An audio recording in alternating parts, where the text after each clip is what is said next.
Bienvenidos a Terreno Liberado.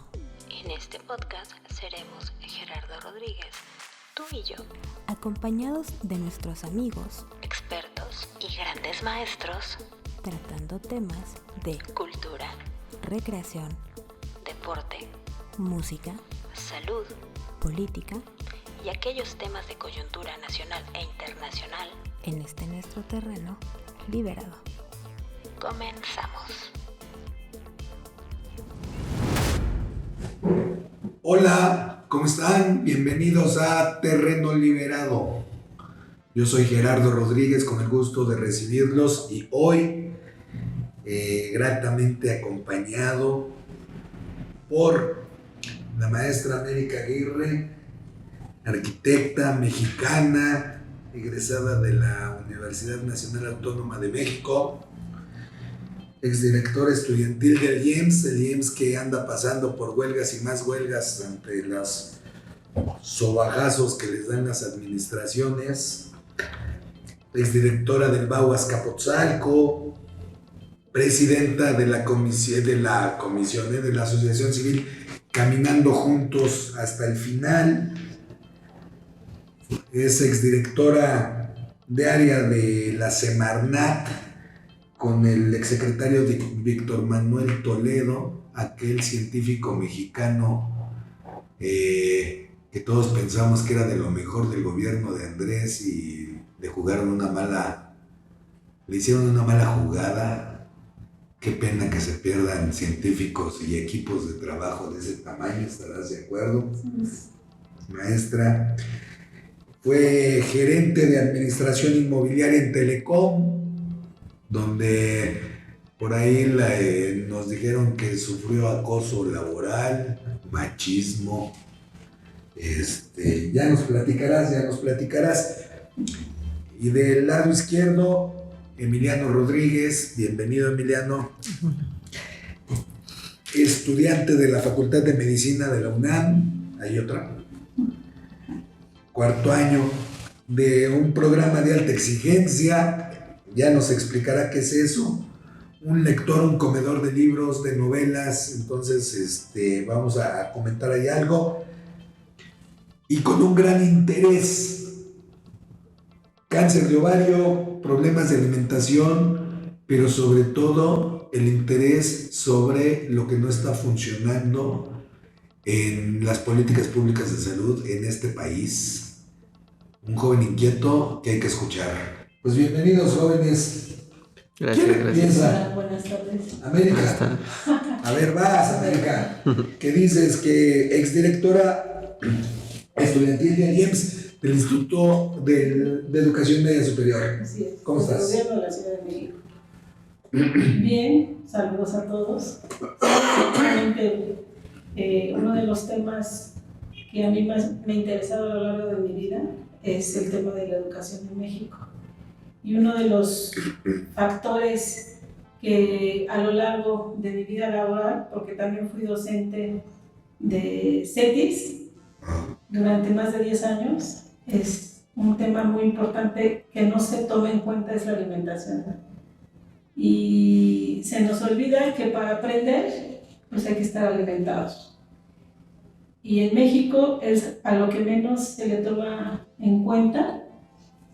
Y a lo largo de este tiempo que fui directora estudiantil, implementamos algunas dinámicas de salud en las que incluíamos ejercicio y alimentación. Tratamos de implementar en nuestras cooperativas que la alimentación fuera saludable y atractiva para los jóvenes y que les alimentara. Es un proceso muy largo, complicado, para que se pueda hacer un cambio radical. Se necesita darle continuidad a todos los proyectos que en las administraciones se dan y que cuando se cambian se olvidan y se toman otras. Yo creo que cuando se cambian las administraciones, se deberían de continuar con todos estos proyectos que son para beneficio de los jóvenes. ¿Tú en qué administración estuviste? Estuve en... ¿Con quién? ¿Quién era jefe de gobierno, jefa de gobierno? ¿Qué? Estuve con el jefe de gobierno Mancera, con Con Mancera. Miguel Ángel Mancera. Digo, PRD. así es, PRD. Ok. ¿Y él qué? ¿Él de veras impulsaba la educación media superior? Yo creo que... ¿Él también iba a repetir bien? No, ni me digas lo que dijo. ¿Qué? A ver. No, yo creo que más bien aquí la inquietud sobre este tema de los jóvenes como directora estudiantil a mí me interesaba. ¿Por qué? Porque yo siempre la manera de pensar que he tenido es que si no rescatamos a esos jóvenes tenemos un país perdido. Y aquí tenemos unos jóvenes que ahorita nos dirás, y no te interrumpo, pero ahorita nos dirás cómo se ve la juventud desde la juventud. Entonces una de mis prioridades era el rescate de esos jóvenes que están metidos en drogas, con una familia desintegrada, con problemas económicos, con problemas de alimentación, tienen una serie de problemas personales los jóvenes y nadie se ocupa en atenderlos.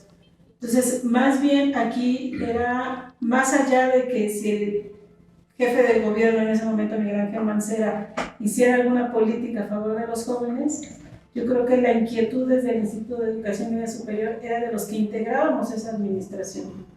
Nos apoyaban el secretario de Educación de la Ciudad de México, nos dejaba fortalecernos y crecer, ¿no? Nos apoyaba. Eso era importante, que no tuviéramos bloqueo y que nos permitieran desarrollarnos desde lo que nosotros visualizábamos que era lo que pudiéramos apoyar para los jóvenes. Acabas de decir algo, hablaste de bloqueo, ¿qué te bloqueaban? No, que no había bloqueo. Por eso. ¿Y después te bloquearon? Yo creo que para poder transformar tenemos que estar todos metidos, desde los docentes, el personal administrativo, las autoridades, los diputados, los jefes de gobierno. O sea, es una cadena. En esa cadena es complicado que todos quieran participar, porque un proceso de cambio, de transformación, tiene que estar incluidos todos. Si uno de ellos no quiere, es mucho más difícil que ese proceso se dé. En este caso, pues el instituto no tenía recursos y con los pocos recursos con los que contábamos es con lo que nosotros tratábamos de trabajar para poder apoyar a los jóvenes. ¿Cuántos alumnos tenías? ¿A cuántos representabas? Teníamos en ese momento a más de 13,000, creo que era la matrícula aproximadamente de 13,000, pero déjeme decirte que la matrícula real asiste... Háblame de tú, no me hables de usted. No, a ver, dime. La matrícula real eran más de 26,000 estudiantes, pero los que realmente asistían al instituto era la mitad. Ajá. Teníamos una matrícula muy grande, la cual no se ha depurado, no sé si a la fecha lo hayan hecho, yo lo dudo. Ajá. Porque son muchos jóvenes que ya se fueron del instituto, que no acabaron la escuela y que finalmente siguen teniendo una matrícula.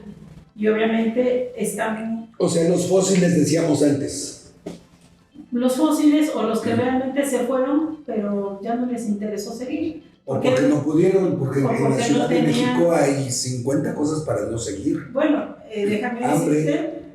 Falta de empleo, drogadicción, desintegración familiar, y más las que se me acumulen. Violencia. Violencia intrafamiliar. Ajá. Entonces, ¿qué ventaja o qué es lo que el IEMS ofrecía? El IEMS ofrecía una educación de calidad. Los docentes que asisten a impartir una cátedra dentro del IEMS tenían licenciatura, maestría y hasta doctorado. O sea, es un buen sistema. Es un sistema noble, muy bonito, porque el objetivo principal es que el estudiante aprenda. Ajá. Y tiene atención personalizada. Si un estudiante no podía aprender algo, tenía un salón donde afuera del cubículo del docente, donde el maestro le tenía la obligación de enseñarle lo que él no podía aprender. Es un modelo bellísimo, pero creo que no se le ha dado la difusión ni el reconocimiento que debe de tener. Bueno, es que gobiernos van, gobiernos vienen, tú eres joven para acordarte, pero eso a lo mejor lo has investigado. A mí me tocó en mi juventud yo no soy egresado de CONALEP, pero sigo diciendo que el CONALEP durante mucho tiempo sacó a flote este país. Educación técnica. Sí, me acuerdo. La técnica, las instituciones, el desarrollo del país fue un sistema que por 30 años aguantó y ha aguantado, y que a la fecha, por cierto, los maestros del CONALEP no son basificados. Vaya, un abrazo a todos y cada uno de los maestros del CONALEP. Y es sistemas como eso, como lo estás diciendo ahorita, a lo mejor el IEMS es un buen sistema, o era un buen sistema, pues maestros con doctorado, con maestrías, con cubículos para atender a los jóvenes, pero así como lo entendí, entran nuevos gobiernos, se pasaron del PRD hoy a Morena,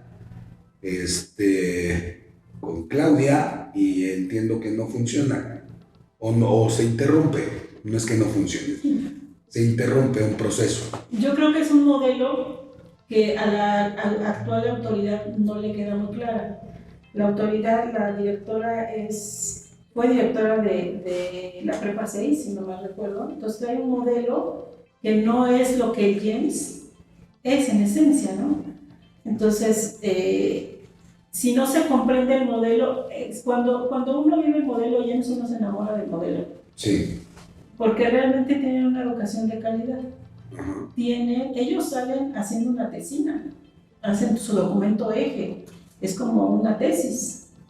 Tienen todo un proceso de aprendizaje, yo creo que muy bueno. El problema viene en que además están todas estas escuelas, estas preparatorias del gobierno de la Ciudad de México, fueron construidas en zonas marginadas. Sí. Para que esa población estudiantil que no podía acceder porque las distancias son largas y el costo es muy elevado, aquí se les acercaba a la escuela para que ellos pudieran acabar su escuela y que fuera una escuela de calidad sobre todo.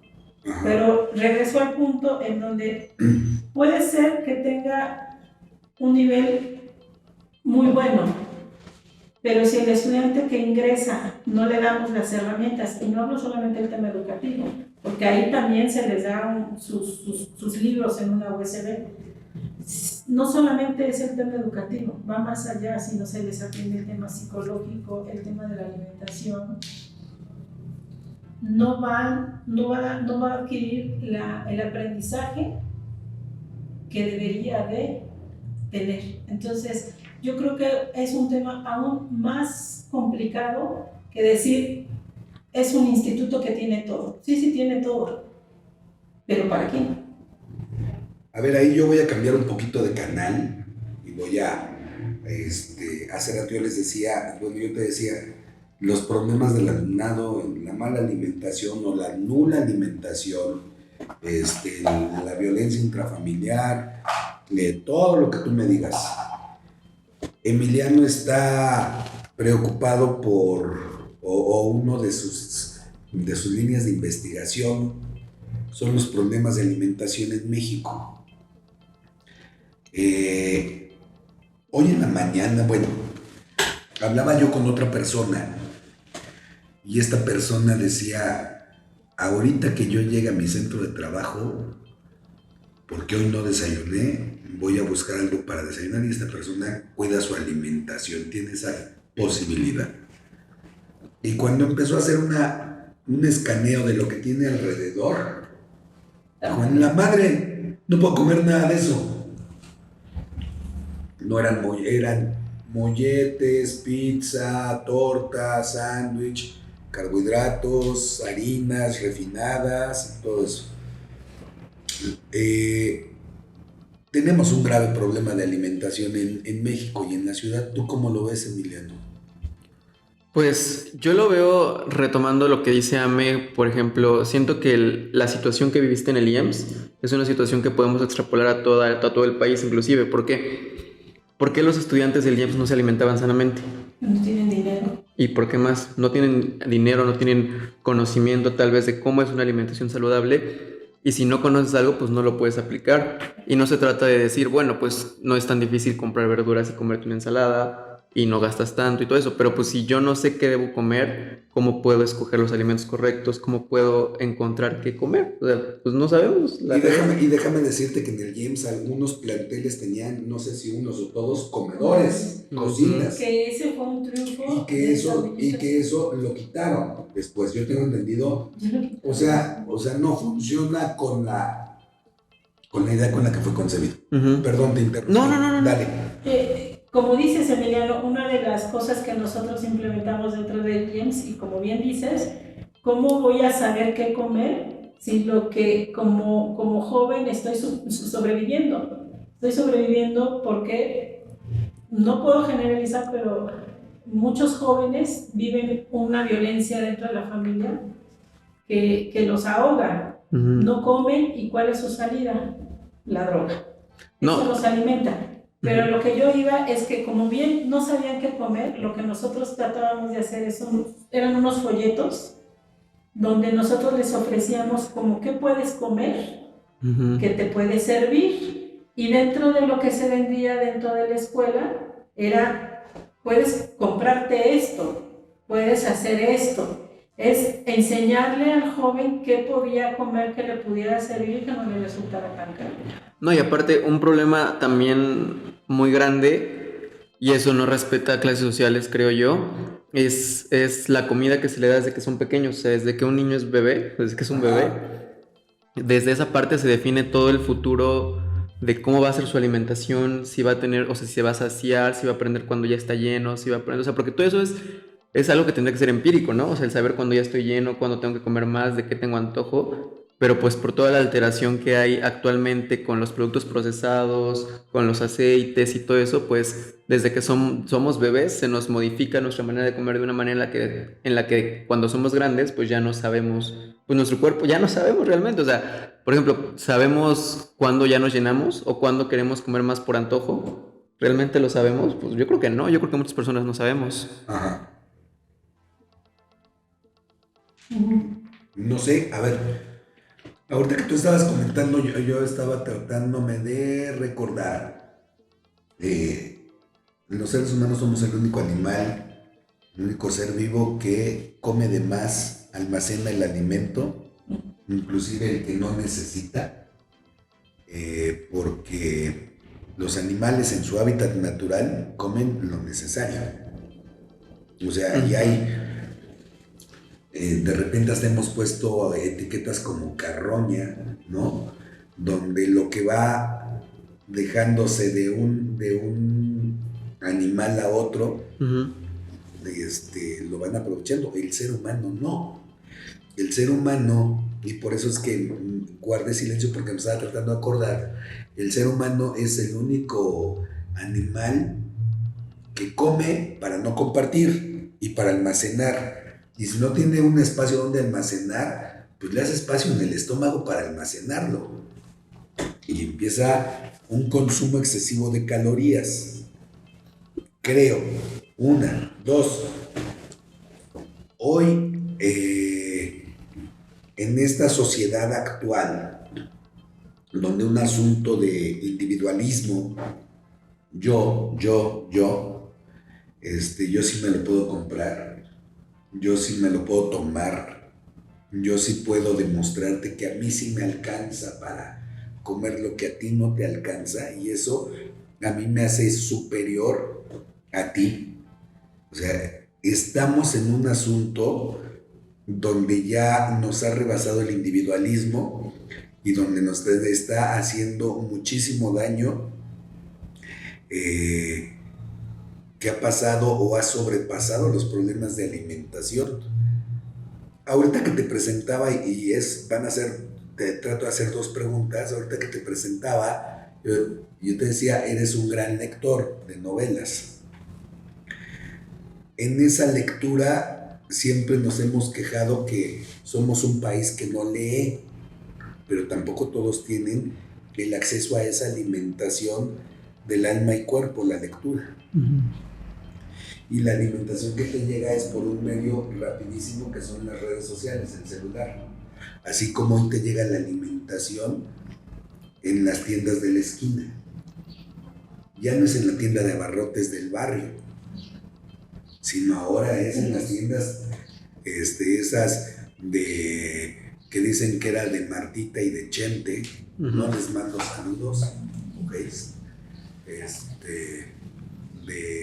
Que empieza con Ox y termina con O, pero donde lo más rápido que tienes son un churro de azúcares que hacen daño, a precios relativamente económicos a los cuales sí puedes accesar. O sea, es lo mismo que las redes sociales, ¿no? Ese tipo de alimentación. Ese es el que hace daño y al que quiero llegar. ¿Cómo contrarrestamos eso? Es que yo creo que primero hay que empezar a preguntarnos por qué pasa eso. O sea, por qué la gente, incluido yo creo que todos nosotros aquí en esta mesa preferimos ver pues, TikTok o los videos en Facebook o lo que sea. ¿Por qué? ¿Y por qué preferimos la comida más rápida? Bueno, ahí tal vez no es tanto porque prefiramos, sino porque siento que hemos sido condicionados a eso. O sea, yo creo que sí, una parte tal vez sea biológica de que el ser humano, al igual que muchos animales, pues si ve comida, pues va a querer la comida, ¿no? Si ve algo con muchas calorías, o sea, por ser un ser biológico, pues va a preferir la comida calórica. Sin embargo, el ser humano ya no es un ser puramente biológico, es un ser biopsicosocial, es un ser donde influyen más factores porque tenemos conciencia, tenemos la capacidad de razonar, tenemos muchas cosas más. Entonces, ¿por qué actualmente todo lo queremos tan inmediato? Ajá. ¿Por qué? Eso es, yo creo que la pregunta central. Sí, yo creo que un factor, ¿por qué todo tan rápido? Porque vivimos en una ciudad caótica. Y entonces la inercia del caos te guía. Yo de ahí creo que de ahí vienen las ansiedades. No, y no solo la inercia del caos, o sea, porque hay que regresarnos también más atrás porque hay caos.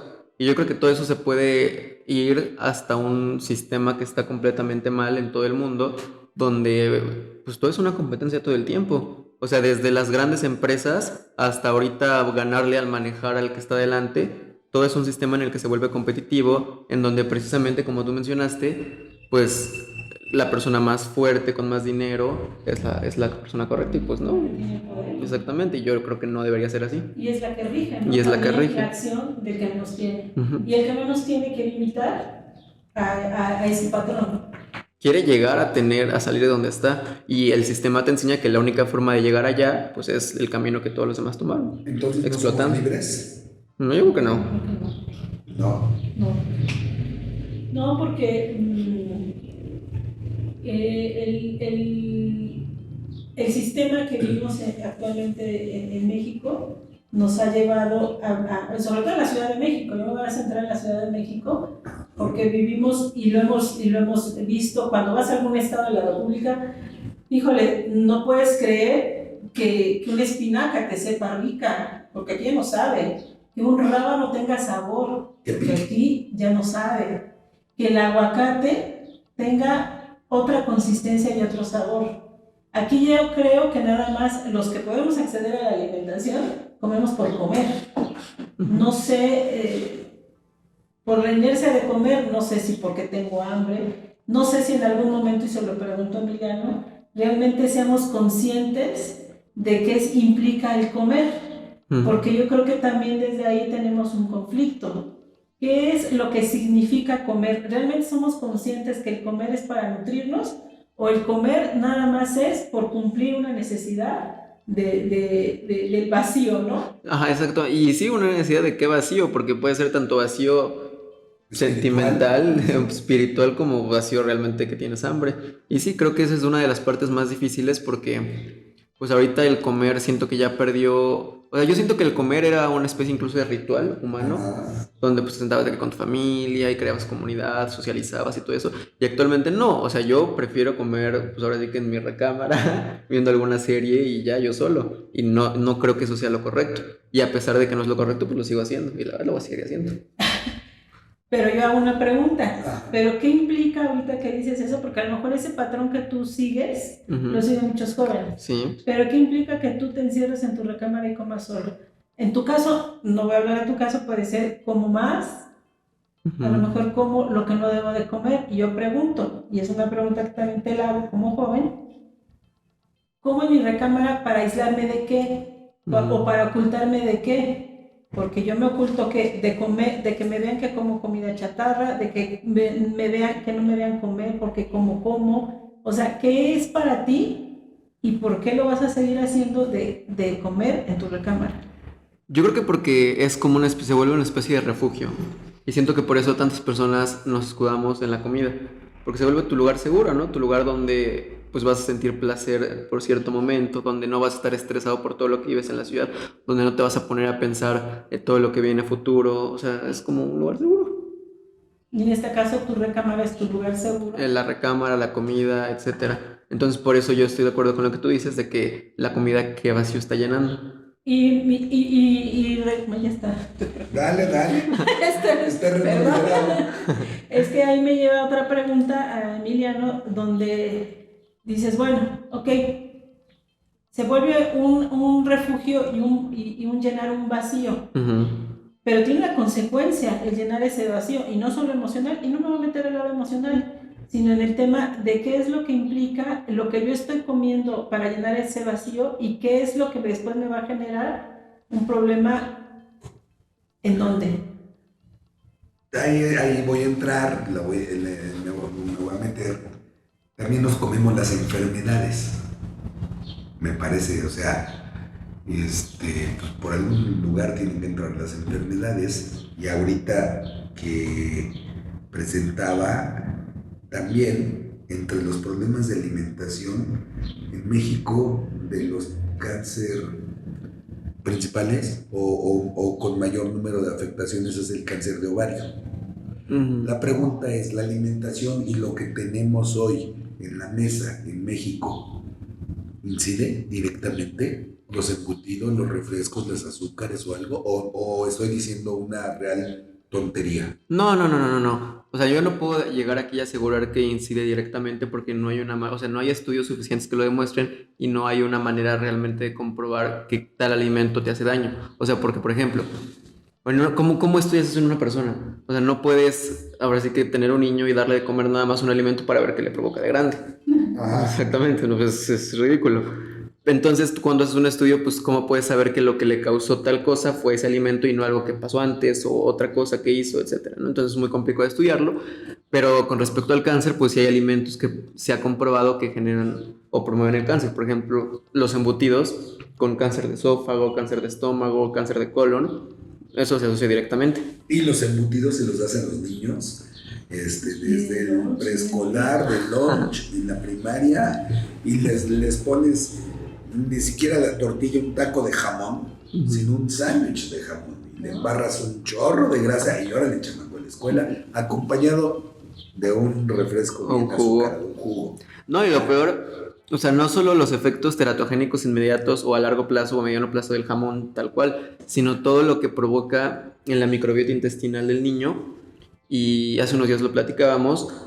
O sea, imagínense un niño donde le estás dando una alimentación deficiente en verduras, en frutas, en todo eso, donde le estás dando todos los alimentos que lo inflaman, que dañan toda la composición interna de su intestino, y donde aparte tienes un sistema de salud donde le recetan un antibiótico que no necesita y de donde le destruye todavía más esas bacterias. O sea, es un niño que de grande va a sufrir horrible de síndrome de intestino irritable, de enfermedad inflamatoria intestinal, de incluso de cáncer de colon, cáncer de muchas cosas. Es algo muy feo, algo muy grave. Y que un niño sufra de eso, obviamente, lo puede tener inquieto en el salón de clases, distraído, le provoca 50,000 cosas que luego las maestras no entienden, a los que somos medio hiperactivos, y nos vamos hasta con la abuelita que dice, tienes chincual porque estás en la cima muriéndote. Pues es que el bombazo, yo sigo insistiendo, el bombazo de azúcar para ir a la escuela o de grasa, las primeras 2 o 3 horas, siempre lo he dicho, estás como ardillita, ¿no? Bien movidos, después te caes, y eso lo vemos a diario.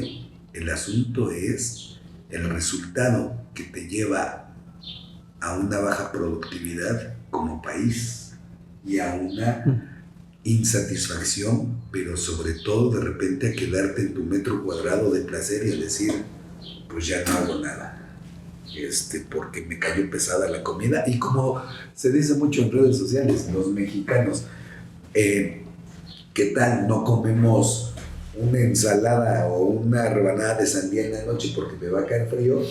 Pero si nos metemos 5 de al pastor, ¿no? Qué rico. Adelante, ya los volví a interrumpir. No, pero y es que realmente no me contestó Emiliano porque creo que no quedó clara la pregunta. No quedó clara la pregunta porque nos interrumpió Gerardo. Y es que, insisto, la alimentación en esos procesos donde el joven no llevó una educación, o bueno, culturalmente tampoco fue educado para tener un X tipo de alimentación. Digo, a mí me enseñaron que aunque mis papás no estuvieran en la casa porque trabajaban, yo tenía que sentarme a la mesa con mis hermanas y con mi abuelita a comer. Y eran 3 tiempos, mi sopa, mi guisado, mis verduras y mi agua. Eso era, pero tenías que estar sentado en la mesa sin una televisión. Ahora, ¿qué pasa? No hay ni siquiera la intención de sentarnos en una mesa. ¿Por qué? Porque ya nos incomodamos. Se van a su recámara. Ya nos incomodamos porque también dentro de este mar que es la Ciudad de México, nos estamos defendiendo de todo. Y a lo mejor ese aislarme a mi recámara es porque también me estoy defendiendo de algo, que también yo sigo diciendo no sé. Pero eso me lleva a pensar cómo está mi estómago y cómo está el estómago del joven, en general de todos, ¿no? Pues yo me encierro y me inflamo, pero yo siento que más adelante ese mal comer, esas formas de alimentarnos nos lleva a problemas en el intestino, en el estómago, ¿en dónde? Porque finalmente nos estamos, lo volvemos ya natural el comer mal. Y el sentirte mal. Y el sentirte mal, ¿no? Porque dices, ay, me duele el estómago, ay, luego se me pasa, pero ¿sabes qué? Híjole, están bien buenos estos tacos, pues vamos a comer, ¿no? Pero yo me siento mal, y luego le echo los tacos y me siento peor. Y luego llego a mi casa y pues hay que cenar, ¿no? Entonces, yo pregunto, ¿qué pasa con el intestino y con el estómago? Pues nunca lo dejo hacer digestión, ¿o sí? Pues es más o menos lo que mencionaba con el ejemplo del niño.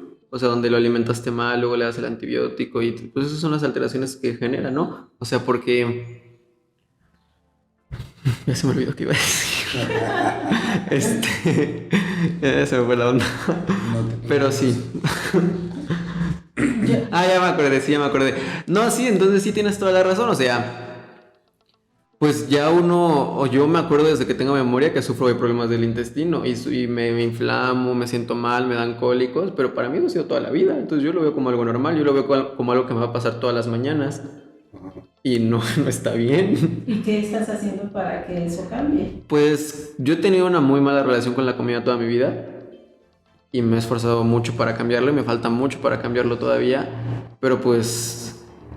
que he intentado incluir fibra, he intentado incluir más verduras, he intentado reducir y pensar, o sea, ponerme a ver qué alimentos me están haciendo daño, o sea, si como que me inflamo o siento que me siento mal, pues para evitarlos lo más posible. Entonces, yo me hago otra pregunta. Entonces tenemos que aprender a conocer nuestro cuerpo, porque tampoco lo escuchamos. Y una parte, ¿y por qué no escuchamos al cuerpo? Porque sigo diciendo, estamos inmersos en una ciudad caótica, en una vida caótica, y nunca ponemos un alto y no le damos la atención que requiere al tema de comer y comer bien o comer lo que te nutra. No, y porque tienes que ser productivo, porque tienes que rendir, tienes que ganar dinero, tienes que tener para comer. Y entonces todas esas partes que pueden parecer muy X o insignificativas pues pasan a segundo plano, cuando en realidad en 10, 20, 30 años pues van a ser los que te van a tener en la cama de un hospital. Y que va a ser resultarle caro al gobierno, al Estado y a todos los que contribuimos. Así es. Entonces, a ver, yo hace rato les decía, no somos libres y ahorita dice América, estamos inmersos. No creo que estemos inmersos, más bien formamos parte de los individuos, 1 más 1, en esta línea de producción para alguien que se está llevando todas las ganancias y que no cambian las cosas, pero así como lo teníamos en México con las haciendas, pues hoy es como seguir dentro de una gran hacienda, ¿no? Porque al final de cuentas tienes lo suficiente para trabajar, el tiempo suficiente para trabajar y desarrollar, y eso es con lo que te alimentas para rendir las primeras 3 o 4 horas, porque para eso te alcanza. El Estado lo que de repente hace es mantener la mano de obra. No, a ver, si yo Estado digo que te voy a dar alimentación sana y de calidad, pues a lo mejor me jodo al sistema de salud y a los laboratorios y demás. O sea, estamos metidos en un negociazo, me parece, del Estado. Bueno, pero finalmente a las empresas les convendría más tener una alimentación mejor para que rindan mejor sus trabajadores. Ajá. A una empresa le conviene más, o le convendría más invertir en el tema de sus trabajadores. Eso sería lo ideal. Pero si no le invierten a la escuela, tú como exdirectora de estudiantil, si desbaratan los planes exitosos, si al gobierno no le interesa y los desbaratan y los modifican y cada 3 o 6 años empiezan a hacer a su capricho ese programa, ¿no? Llevamos en México años tratando de hacer una nueva ley de educación pública y no se puede. No se quiere. No se quiere. Más bien. Exacto. Si no se quiere es por algo. Bueno, tenemos expresidentes, recuerden, que borraron la historia de México y la educación cívica. De ese tamaño es el chingadazo del Estado. Y hoy se quejan de que sí es cristiano. O sea, espérate, y no defiendo a nadie, pero si al Estado no le interesa, pues entonces al Estado tampoco le va a interesar hacer llegar a la ciudad, a la megalópolis, al pueblo, al rancho, donde sea, alimentación de calidad. Sigo diciendo, y luego entonces en este caminito, ¿cómo le haces para tener trabajadores, productos y que puedas vender de calidad?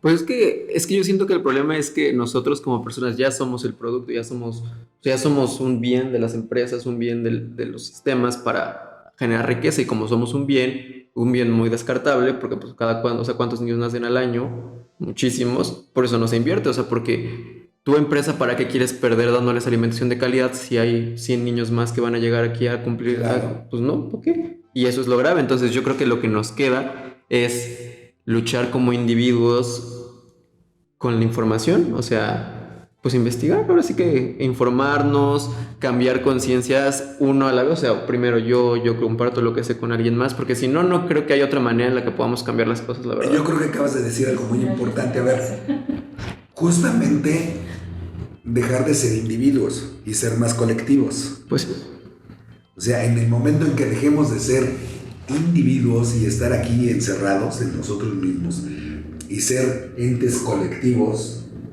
como lo fueron los antepasados, que había una conexión inclusive ahí cosmogónica y no sé cuántas cosas, mientras sea colectivo el asunto te va mejor.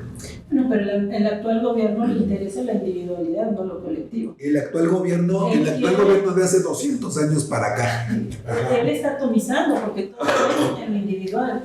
Ya las asociaciones no importan, ya todos esos programas que se hacían para lo colectivo desaparecieron. Ajá. ¿Por qué? Porque ahora al gobierno le interesa que sea por individuo. Así es. Y eso que implica, ¿no? Y que caiga aquí mi programa. Y eso es, bueno, hace rato venía yo bajando por el Banco del Bienestar. Es tan triste ver cómo está aglomerada toda la gente, desde los adultos mayores y los jóvenes, para recibir su apoyo. ¿Por qué no les da la libertad de obtener su recurso en donde la gente decida? ¿Por qué tiene que ser el Banco del Bienestar forzosamente el que les entrega el recurso a los estudiantes y a los de la tercera edad? Porque para legitimizar un banco de bienestar. Ajá. Pues entonces, si estamos hablando de libertades y qué es lo que dice el presidente, que es un país libre, aquí se está cortando una libertad. Ajá. Yo tengo la libertad de decidir qué hago y a dónde puedo yo recoger algo que es mi derecho tener, ¿no? Somos tratados como pollos de granja. uh-huh. ¿No? Así es. ¿O tú qué piensas? No, pues sí, estoy muy de acuerdo. Pues sí. Finalmente, yo creo, y a mí lo que me interesa y me interesará durante toda mi vida es que los jóvenes despierten, ¿no? Y que los jóvenes exijan, y que los jóvenes protesten, y los jóvenes digan lo que piensan. Pero desafortunadamente, el joven cada vez se expresa menos. Ajá. ¿Por qué? Pues yo quisiera saberlo, ¿no? Pero tendríamos que hacer una juventud más rebelde, Sí. aunque esto me cueste lo que me digan, pero yo creo que necesitamos una juventud más rebelde, más consciente de lo que quiere y hacia dónde quiere ir. Pero ¿a qué te refieres con que antes y ahorita no? O sea, ¿por qué dices que ahorita no se expresan tanto? En mi experiencia como en el instituto, cuando yo estuve al frente del instituto, me di cuenta que el joven, no sé si es miedo, no sé si es que ya no sabe para dónde, y se queda callado y no exige. Y yo creo que por lo que se debe apostar Ajá. es por ese joven. Es que a lo mejor los jóvenes se están expresando aquí. Es otro método de expresarse. Así como los jóvenes se expresaron en los 60s con las lonas en la calle, ¿no? Con las caras pintadas, o en los periódicos en los 80s. Bueno, te puedo hacer una pregunta, y está bien, pero entonces yo te preguntaría, ¿no hay nuevamente ese vacío del joven al no enfrentar una realidad y decir, aquí estoy yo, y yo opino esto? Es que es bien cómodo utilizar una red social y expresarlo, yo también puedo expresar y decir y hacer, pero yo creo que no solamente nos tenemos que quedar en eso. Pero es que, a ver, o sea, por ejemplo, varios temas que a mí se me ocurren ahorita que han llegado a la mesa gracias a redes sociales, gracias a jóvenes inclusive y todo eso, pues por ejemplo, el lenguaje inclusivo, el aborto, toda la cuestión del feminismo, los derechos LGBT y todo eso, llegaron a un punto mucho más fuerte ahorita. O sea, dime cuántas denuncias, tú hiciste una denuncia en redes sociales hace poco de lo que está pasando aquí afuera. Sí. ¿Y a cuántas personas no alcanzaste? A 112,000. Exactamente. Pero me pregunto... Pero espérame, ¿cuántas leyes no hemos avanzado con todo eso? Por ejemplo, la ley Olimpia, la ley Ingrid y todo eso. Ajá. Pues claramente hay un avance. Y claramente hubo una protesta que funcionó. Y estamos en pañales, porque el cabrón ahí el de Oaxaca que quería salir libre, a la saxofonista que le echaron ácido en la cara, lo regresaron. Y cosa como eso ya antes tiene que cambiar, y vamos por buen camino, me parece. Yo sí creo que la juventud está apretando, yo sí creo que está utilizando las herramientas, creo que les hace falta mucho, sí, porque también, a ver, a nosotros, esta generación, me parece, nos agarró entre primera y segunda el cambio tecnológico. Sí, terrible, es terrible, sí, claro. Y los chavos llegaron a primera trotando con el cambio tecnológico. Entonces sí hay una pérdida en las generaciones. Y yo creo que otra cosa también importante que hay que considerar ahora es que creo que hay que ver hacia las personas que no tienen acceso a redes sociales, porque al final siento que si continuamos quedándonos en, como dices tú, creo que sí tienes razón, ahora lo pienso bien, si continuamos, o sea, si solo nos quedamos en redes sociales y en cosas así, pues se va a convertir en una lucha otra vez de clase, o sea, va a ser una clase que sí tiene el poder contra una clase que no. Individualismo. Exactamente, entonces sí creo que se tiene que abrir más tiempo. Gracias. Bueno, yo creo. Pero también... ¿Y eso lo hacías en el IEMS con tus estudiantes? ¿Lo abrías? Yo, mi puerta siempre fue puerta abierta. Yo jamás... ¿Hacías comunidad? Yo sí. No, yo no hacía comunidad. Yo decía una alcaldesa, sí, no, hagamos comunidad. No, yo no hacía comunidad. Yo me integraba con los padres de familia y me integraba con los jóvenes. Finalmente había un problema y los padres con su molestia natural de atiéndeme, yo lo subía a mi oficina, yo bajaba por ellos y lo subía. Los padres de familia, los jóvenes y la institución que tú representabas. Les dije, es bueno hacer tríos, hagan mi caso, tríos. Ajá. Y ya se me olvidó. Pero yo siempre les abría las puertas y ahí el tema que también trabajábamos mucho en el tema de la educación es que con el avance tecnológico que hablan, los padres no entienden una educación que no sea presencial. Cuando se les ofertaba una educación en línea, el primer reclamo decían, primero, ¿dónde? No tengo una computadora, no tengo la herramienta. 2. La Bastida, ¿dónde estás? Mi hijo, si no aprende presencialmente, menos va a aprender en línea.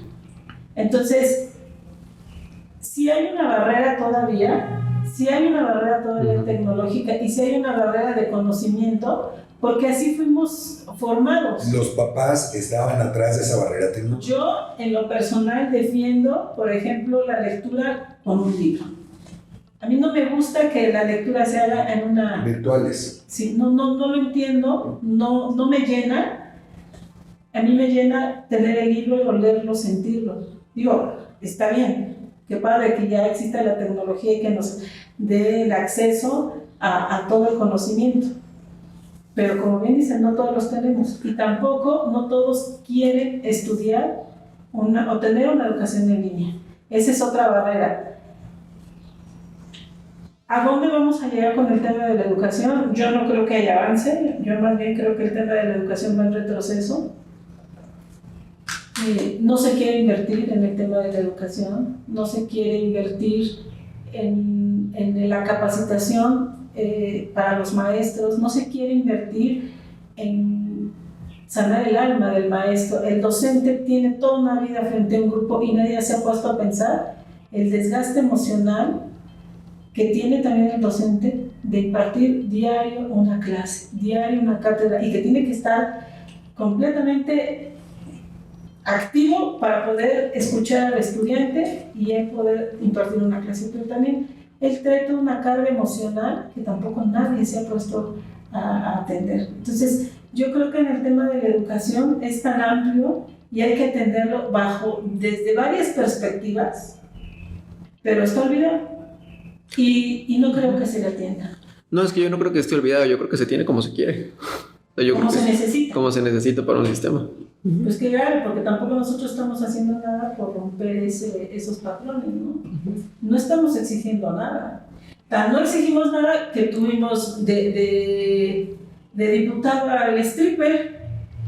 Digo, qué pena. Yo tengo una bolita que me sobra. Qué pena que la gente haya votado por el stripper, o que tenemos un gobernador como Cuauhtémoc Blanco. O sea, decían del Kikín Peña Nieto, bombón, te quiero en mi colchón, puta madre. O sea, ¿a dónde estamos llegando? ¿Qué estamos haciendo, no? Y somos presas de los partidos políticos porque no nos venden algo a beneficio de la sociedad, sino nos están vendiendo una imagen, una cara, un cuerpo. Y eso a mí no me va a servir. Bueno, pues como entonces sociedad, tú como ciudadano rebótales sus opciones a los partidos políticos. Y tan grave es el tema que cuando estuve en el instituto, los estudiantes llegaban a decirnos, tú necesitas una matrícula, tú me necesitas. Pero es lo que los partidos han hecho con la sociedad. Por eso las despensas, pues el estudiante dice, tú me necesitas. Si estudio o no estudio, ya tienes una matrícula. Ya puedes decir, en este sexenio o en este gobierno se incrementó la matrícula en tantos miles. ¿Pero cuántos asisten? Exacto, pero ahí se ve la productividad del país, sigo diciendo. Yo creo. O el acceso a las becas. Ajá. Si repruebas tantas, te doy 5 pesos. Pero si pasaste todas, te doy 6. Ay, pues son 6, me quedan 5.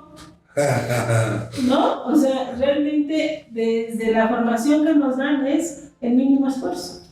Sí. De todas maneras te voy a dar, pues mejor dame y no me esfuerzo. Ya algún día terminaré la prepa, ¿no? Obviamente, pues... O la universidad. La universidad. Pero es que realmente es el mínimo esfuerzo. O sea, no, esa acción es consecuencia de todo lo que ha vivido, de todo lo que ve, todo lo que... Pues sí, o sea, como tú dijiste, un núcleo familiar deficiente, violencia a cada esquina... O Sí, sea, no generalizo, tienes toda la razón.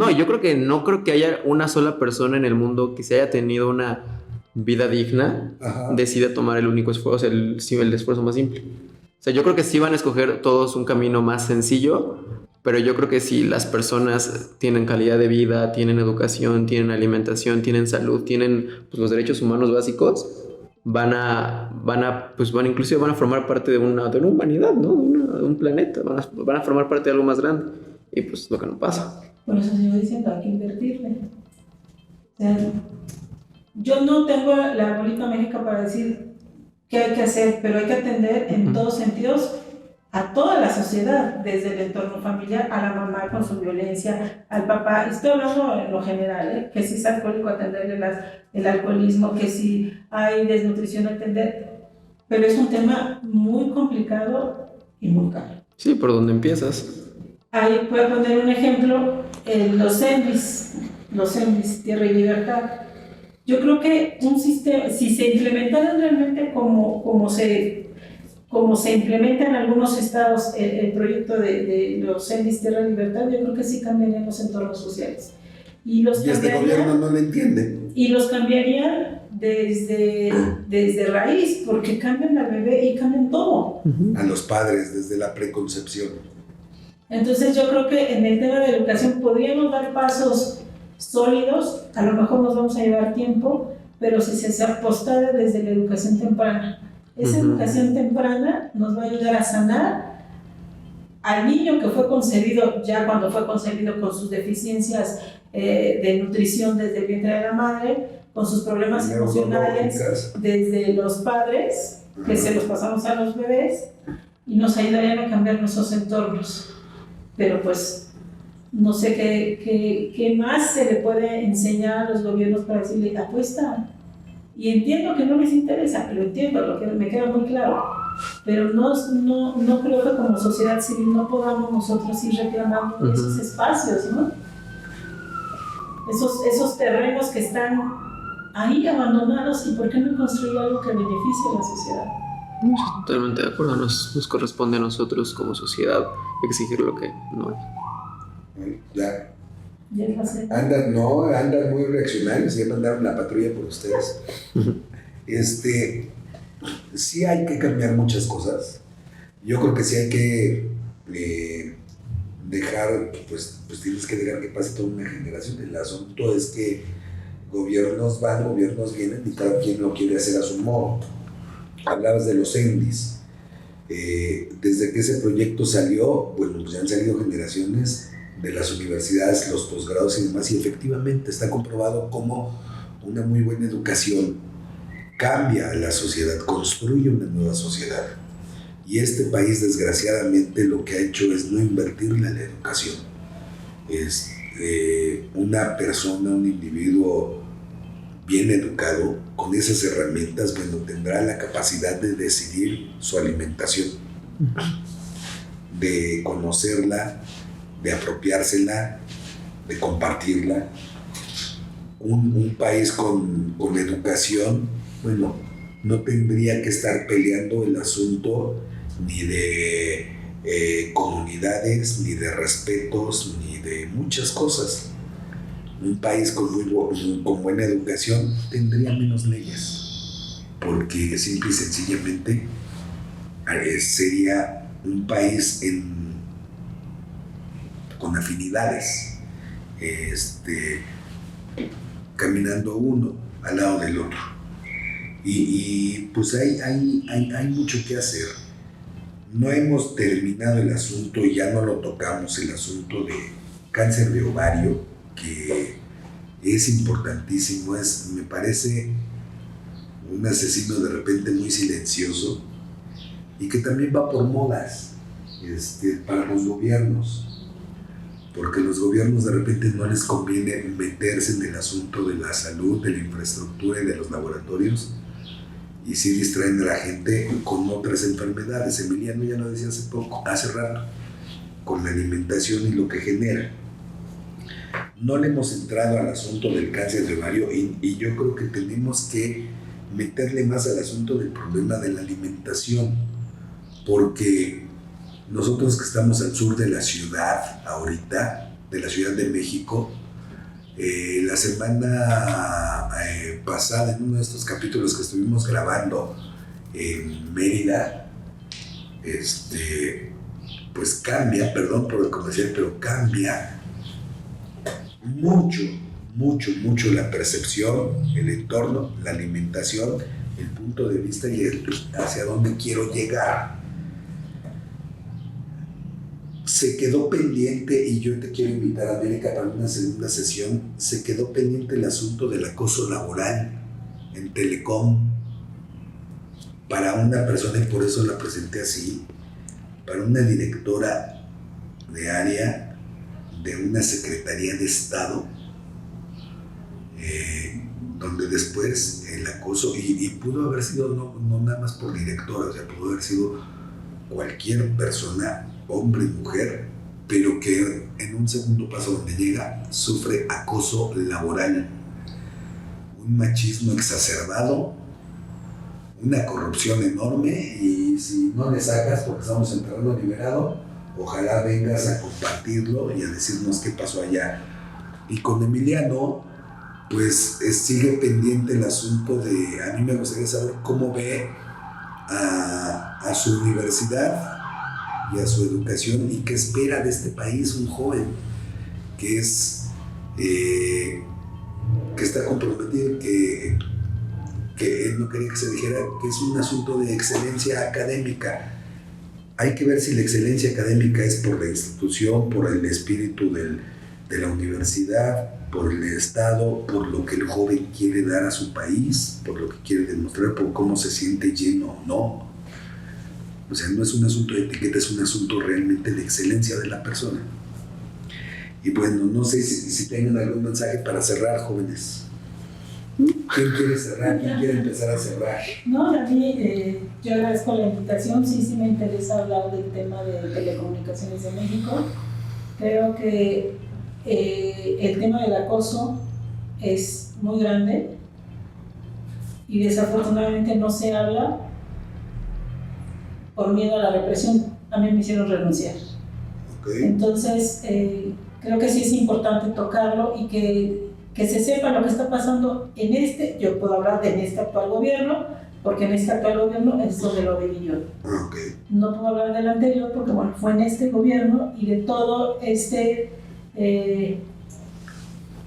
maltrato que se le está dando al trabajador. Sí me interesaría mucho volver a participar y pues agradecer. Estamos a tus órdenes. Emiliano. Pues gracias. No, pues sí, también mucho gusto estar aquí. Sí, claro que sí. ¿Qué? Ah, sí. Vengo otra vez para platicar este tema, nada más que pues no creo que estés muy de acuerdo con mi postura sobre México, sobre el nacionalismo, pero bueno. Y también, pues ya sabes, les voy a traer a Gabriel, mi compañero, para que venga a platicar también aquí.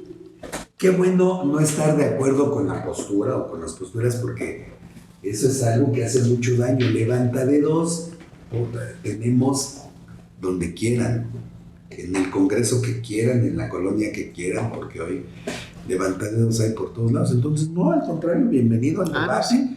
Sí. No dije que no iba a venir. Varias. Y bueno, pues agradecerles enormemente que estén aquí en Terreno Liberado. Yo soy Gerardo Rodríguez, gracias América, gracias Emiliano. Gracias. Yo soy Gerardo Rodríguez, pórtense mal, cuídense bien, les quiero, chao.